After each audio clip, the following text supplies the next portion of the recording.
Bienvenue à tous, n'oubliez pas de vous abonner pour retrouver tous les jours une nouvelle vidéo résumant l'actualité automobile en quelques minutes et tous les samedis, l'intégrale de la semaine. C'est parti! Fondée en 1901, la petite marque britannique AC, la marque automobile la plus ancienne du Royaume-Uni, est un peu comme ce vieil oncle excentrique mais qu'on adore tous. Ils nous ont d'abord offert les roadsters Ace et Ace Bristol, qui ont ensuite été transformés en la légendaire Cobra par le magicien Carroll Shelby. L'année dernière, AC a décidé de faire un retour fracassant avec une réinterprétation moderne de l'AC Cobra. Et maintenant, ils reviennent avec une variante à toit fixe, la Cobra GT Coupé. Oui, vous avez bien entendu, une Cobra avec un toit, une première pour la marque. La Cobra GT Coupé repose sur un châssis en aluminium moderne avec une coque en fibre de carbone. Sous le capot, on retrouve un bon gros V8 de 5 litres Coyote emprunté à la Ford Mustang qui développe 465 chevaux. Et si vous trouvez que ça ne fait pas assez de bruit, AC propose une version GTS Coupé avec un V8 compressé de 730 chevaux. Et pour ceux qui veulent carrément réveiller les morts, une version GT Club Sport de 810 chevaux est au programme, mais limitée à seulement 99 exemplaires.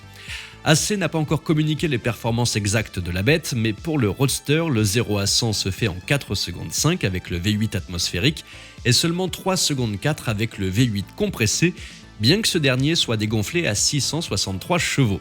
Chaque Cobra GT Coupé sera fabriqué dans les ateliers d'AC au Royaume-Uni avec un prix de départ fixé à 325 000 livres, soit un peu plus de 381 000 euros, hors taxes diverses bien sûr. Passons maintenant à l'Alfa 33 Stradale, présenté l'année dernière, mais jusqu'à présent nous n'avions pas encore entendu la douce mélodie de son échappement. Eh bien préparez vos oreilles car dans quelques secondes, vous allez écouter la symphonie de son V6 3 litres sans aucune trace d'électrification. Imaginez un allumage rauque presque discret suivi d'un rugissement d'avertissement qui se transforme en un crescendo sonore de V6, les soupapes d'échappement s'ouvrant pour libérer la voix du 3 litres biturbo. C'est comme si des anges jouaient du heavy metal. Cette symphonie a été enregistrée lors des essais dynamiques de l'Alfa Romeo 33 Stradale, maintenant prête à se retrouver entre les mains des premiers clients. Ses débuts sont prévus pour le 17 décembre, un cadeau de Noël parfait pour les chanceux qui ont pu s'en offrir une. Inspirée par la Stradale de 1967, considérée par beaucoup comme la plus belle voiture de l'histoire, la nouvelle Alfa Romeo 33 Stradale sera produite en seulement 33 exemplaires, chacun vendu à un prix de base de, tenez-vous bien, 2 millions d'euros. Pour le moteur, vous avez le choix entre le V6 biturbo de 620 chevaux ou un groupe motopropulseur électrique de 750 chevaux avec 450 km d'autonomie. Les chiffres officiels parlent d'une vitesse de pointe de 333 km/h et de moins de 3 secondes pour le 0 à 100. Alors, vous préférez le rugissement du V6 ou le silence de l'électrique? Dites-moi ça dans les commentaires, mais personnellement, le choix est fait, alors place à la musique.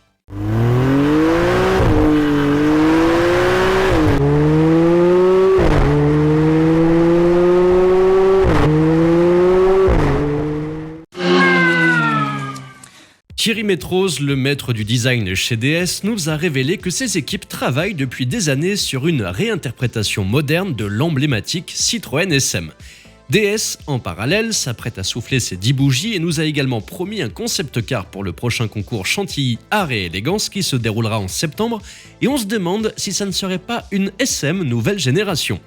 Les croquis de cette vision moderne font évidemment honneur aux éléments iconiques de l'original, une carrosserie de coupé avec moteur avant, un bandeau frontal vitré, un pavillon fastback et un toit flottant.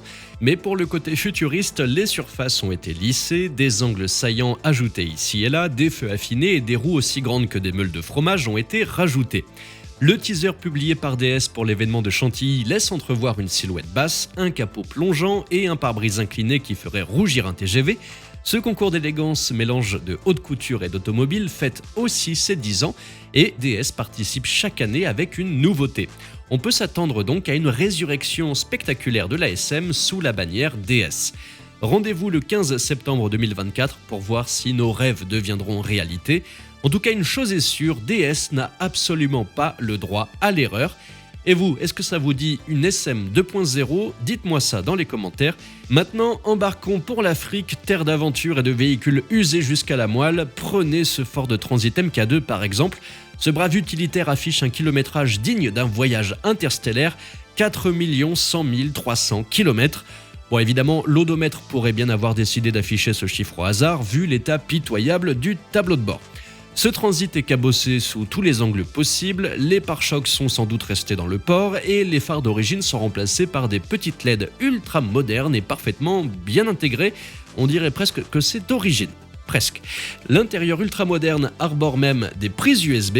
Malgré tout, ce bon vieux transit roule encore, du moins il essaie. Un tour de volant semble aussi efficace que de souffler sur un bateau de croisière pour le faire changer de direction. En somme, ce transit est le véhicule idéal pour emmener Anne Hidalgo faire un tour.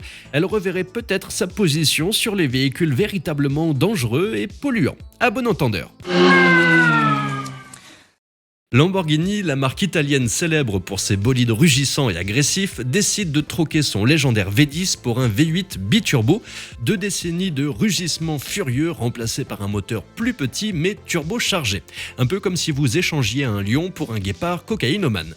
La bête, encore sans nom officiel, pourrait bien s'appeler Temerario, si l'on en croit quelques fuites de brevets. Mais pour l'instant, rien de confirmé par les messieurs en costume de chez Lamborghini.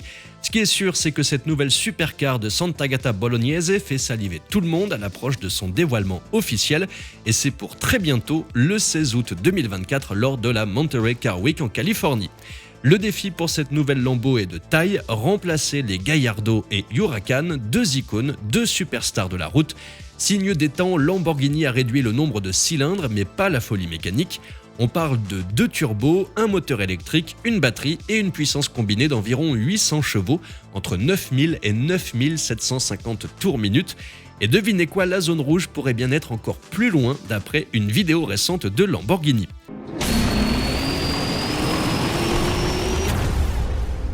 Et pendant ce temps, chez Ford, on s'amuse avec des phares futuristes qui suivent le regard du conducteur. En gros, vous regardez un lapin sur le bas-côté, ou toute autre chose qui pourrait se situer au bord de la route, et les phares s'orientent automatiquement là où vous regardez. Ford combine des systèmes de suivi des yeux et des mouvements de la tête avec des caméras à l'intérieur de la voiture dirigées vers vous pour s'assurer que vous regardez vraiment là où vous prétendez regarder.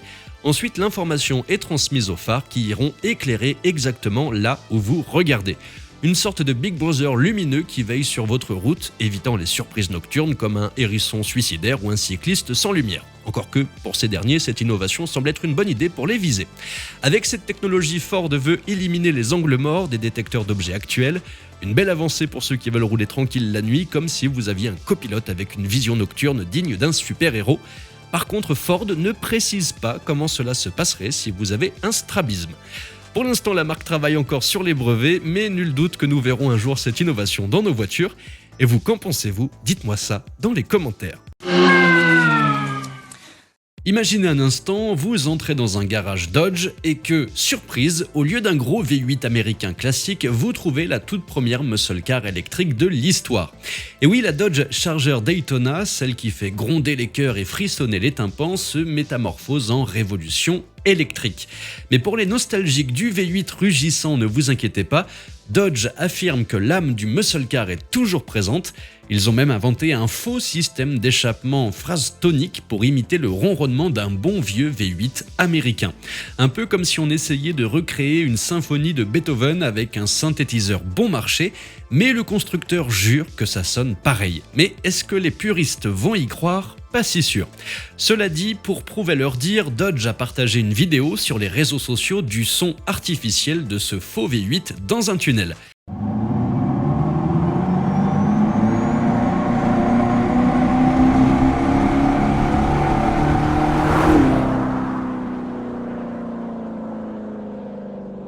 Moins brut qu'un vrai moteur, certes, mais la ressemblance est plutôt troublante. Un sifflement combiné au compresseur et nous voilà presque convaincus. Et vous, êtes-vous convaincus? Dites-moi ça dans les commentaires. Pour rappel, la Dodge Charger Daytona est la première à utiliser la nouvelle plateforme STL à large de Stellantis. Cette base servira aussi pour les futurs Alfa Romeo Giulia et Maserati Quattroporte qui deviendront elles aussi électriques. D'abord lancée en version électrique, la Charger se déclinera en variante RT et Scat Pack, toutes deux avec transmission intégrale. La version RT avec ses 2 moteurs électriques produit 503 chevaux et 548 Nm de couple, Résultat, un 0 à 100 en 4 secondes 7 et une vitesse de pointe de 220 km/h.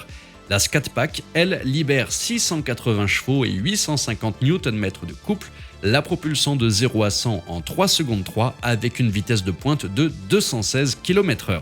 Les deux versions sont dotées d'une batterie de 94 kWh offrant une autonomie maximale de 510 km pour la RT. Pour le marché américain, la RT démarre à 60 000 $ environ et la Scat Pack à 90 000. Et pour les amoureux du nectar divin qu'est le sans-plomb, deux versions avec un moteur 6 cylindres en ligne de 3 litres seront disponibles dès 2025, délivrant respectivement 420 et 550 chevaux. Maintenant, place au duel que vous attendez tous, la Tesla Model 3 Performance contre la Hyundai Ioniq 5N. Qui sortira victorieuse? Eh bien, Carwow a décidé de vérifier cela pour nous. Avant de voir le résultat, petit récapitulatif des performances, la Tesla Model 3 Performance propose 460 chevaux et 741 Nm de couple pour un poids de 1851 kg. Elle peut atteindre 262 km/h et coûte 57 490 €. La Hyundai de son côté est propulsée par deux moteurs électriques cumulant 650 chevaux et 770 Nm de couple. Elle pèse plus lourd à 2235 kg et coûte 78 000 €. Sur le papier, la sud-coréenne est plus puissante de 200 chevaux mais pèse 400 kg de plus. Alors, qui va gagner? Eh bien, la Model 3 Performance démarre plus vite, son accélération est instantanée, mais après quelques mètres, la Hyundai revient en force. D'après la fiche technique, la Ioniq 5N fait le 0 à 100 en 3 secondes 5 et le 0 à 200 en 11 secondes 7. La Tesla promet un 0 à 100 en 3 secondes 1 et un 0 à 200 en 12 secondes. La différence est très mince, mais suffisante pour que la Hyundai l'emporte sur le deuxième segment, sur un circuit toutefois avec des virages et avec ses 400 kg de moins, la Tesla aurait sans doute l'avantage en agilité et pour le portefeuille aussi, avec tout de même 20 000 € d'écart. Et vous choisiriez laquelle? Dites-moi ça dans les commentaires.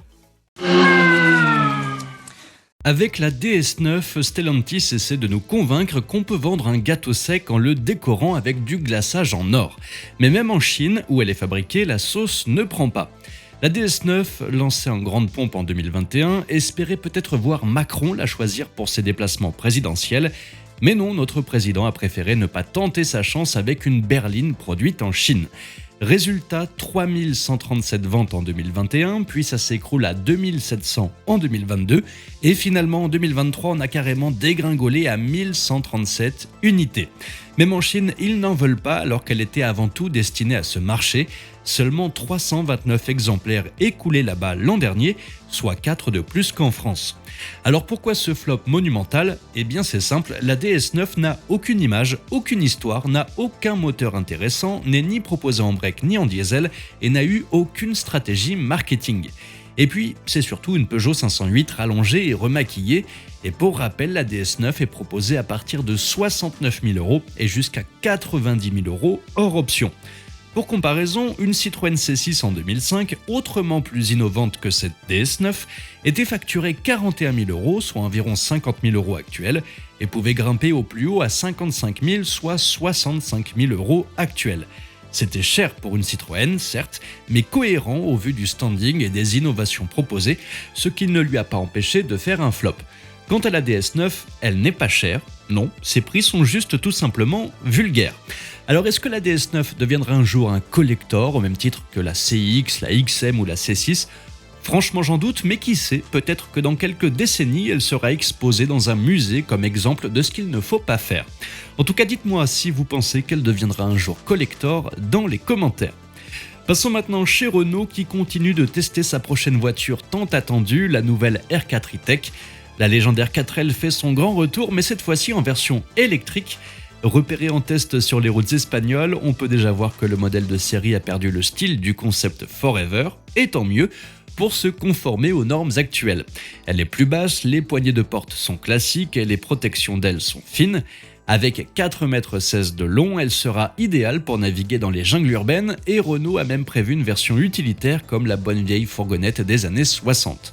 Sous le capot, on s'attend à un moteur de 150 chevaux pour commencer, avec une version plus sage de 125 plus tard. Côté batterie, deux tailles sont prévues, 42 kWh et 52 kWh, offrant une autonomie pouvant atteindre 380 km environ. Et pour les amateurs de remorquage, bonne nouvelle, si on en croit les photos, ce petit SUV pourra probablement tirer 750 kg, bien que cela risque de grignoter un peu l'autonomie. Si vous comptez tracter votre caravane sur autoroute, il faudra sans doute prévoir des pauses toutes les heures pour recharger. Avec un prix d'entrée de gamme attendu sous les 30 000 € avant déduction du bonus écologique, ce nouveau modèle n'aura rien à voir avec la 4L originale. Alors trouvera-t-elle son public? Réponse l'année prochaine. Avant de terminer cette vidéo, j'ai une astuce pour vous faire économiser de l'argent sur votre assurance auto en 2024, environ 380 € par an d'économie, et ça ne vous prendra que 2 minutes top chrono. Si vous en avez marre de payer trop cher pour votre assurance auto, vous pouvez comparer toutes les offres d'assurance en un seul endroit et gratuitement. Alors je vous vois déjà venir avec vos inquiétudes, du genre si c'est pour qu'on m'appelle tous les 4 matins, c'est pas la peine. Eh bien sachez qu'on ne vous appellera pas tous les 4 matins, et puis au pire, si vous avez peur de ça, vous n'avez qu'à mettre le numéro de téléphone de votre ex, ça l'occupera 5 minutes. De toute façon, le comparateur est totalement gratuit et ne vous engage en rien, il vous permettra simplement de faire des économies et ainsi couvrir de cadeaux votre nouvelle copine qui est justement bien plus sympa que votre ex. Vous trouverez le lien dans la description et dans le premier commentaire épinglé juste sous la vidéo. Merci à tous d'avoir suivi cette nouvelle vidéo. N'hésitez pas à vous abonner, à activer la cloche des notifications pour être sûr de ne rien louper, liker, partager et vous pouvez également venir nous rejoindre sur notre compte TikTok. Ciao!